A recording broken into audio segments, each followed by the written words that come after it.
Facts. Now, Chilla, you know, you were on URL for years, off it for 3 years, and now you're back on. What's the difference this time between you and URL? Why is it working so perfectly this time? Um, the biggest disconnect for me and URL before was I believed I was worthy of a certain caliber of talent as far as my opponents, and they didn't. And so there was just a huge disconnect in like, you know, me battling prep. I didn't want prep.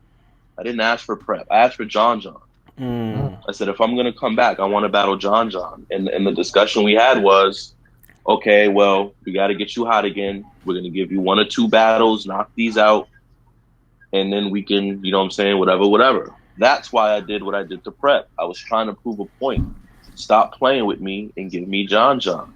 Um, the battle after that, where I was hoping for John John, he ended up battling, I think it was Tay Rock on Perfect Day to Die. I ended up taking Saga Hmm. because I wanted to keep my foot on people's neck after the prep performance. Um, Cleared Saga, got Saga out the way. Then I was supposed to, you know, be in talks to battle John John on the card following. Um, John John ended up, I think he took a break or he sat out, and I ended up with the Cortez battle. I didn't want the Cortez battle, and it's not because Cortez isn't dope. I was actually really cool with Cortez at that time, and I felt like I didn't have the same mentality. I didn't have that same kill mentality that I had with Prep and Saga. You know what I'm saying? And I don't like to put myself in those battles where I have to dig especially deep to find some type of motivation. Um, so back in the day, it was just like, you know, I'm asking for certain, the John Johns, the A verbs to certain people, and they wouldn't give them to me. I would always give them I would always do a couple of battles and give them a chance to give me a name that excited me, and it never happened. You know, so I fell back. I went my own route, did my own thing, and you know, after being champ, this time around, the offer they brought to the table was Nitty. And I said, okay, now we talking. Like this is okay. Um, and then since then, man, it's just been me proving myself over and over again. I wasn't supposed to make it debatable with Nitty in the eyes of the public. He was the king of the volume. He was the small room goat. He was all these different things. And it's like people forgot that Chilla versus JC even existed for a second. Like people were like, Come on. you know what I'm saying? Talk Like your shit, people Chilla. forget like Come on.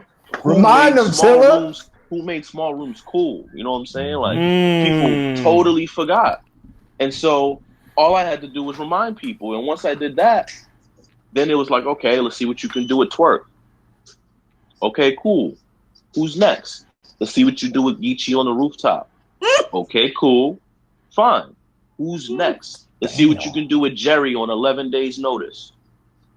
Okay, cool. So who's next? Like who do I have to keep you know what I'm saying? Like running through to prove that I should be on Gnomes. I should be on some of Madnesses.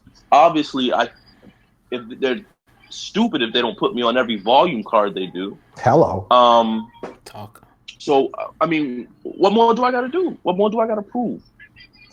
At this point, Chilla, I think it's an auto control, man. You just keep doing you right now. They got to feed you, player. And